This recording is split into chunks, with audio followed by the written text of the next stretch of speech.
Hello, કેમ છો બધા મિત્રો? જય દ્વારકાધીશ.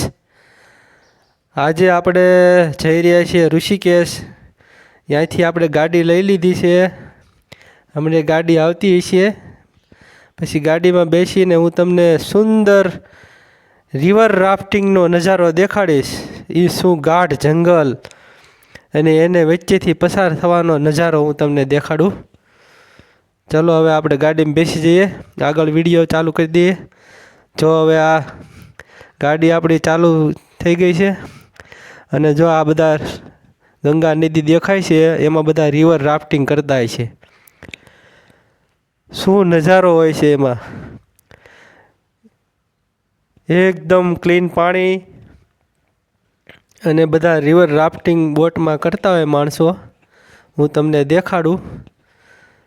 અને બહુ રોડ બહુ ઊંચો છે ને, એટલે આમ ખાઈ જેવું છે, એટલે બહુ ઊંચાઈથી વિડીયો શૂટ કરવો પડે.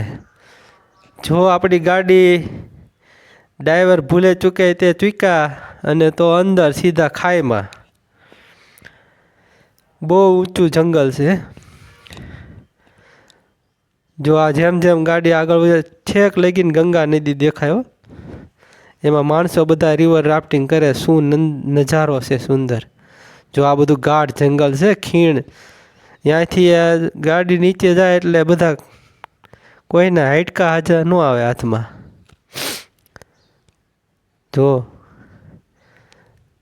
જો બધા રિવર રાફ્ટિંગ કરતા હોય.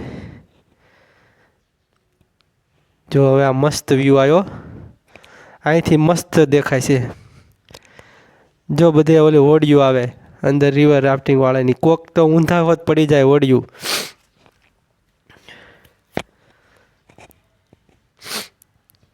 મસ્ત નજારો છે હો બાકી જંગલનો. મિત્રો, મસ્ત વિડીયો બનાવ્યો છે. આ તો વ્યૂ ઝાઝા અને ફોલો તો કરજો જ તે મારા પેજને, તો તમને મજા આવશે આવા વિડીયો જોવાની. છેક લગીને જંગલ છે હો બાકી. ઋષિકેશ જવામાં મજા આવે.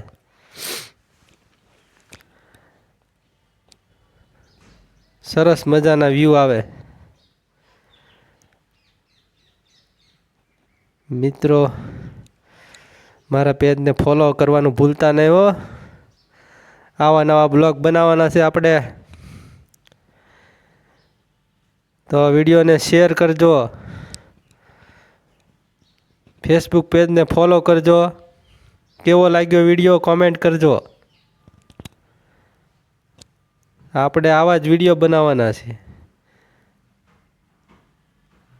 હાલો, જય દ્વારકાધીશ. જય દ્વારકાધીશ.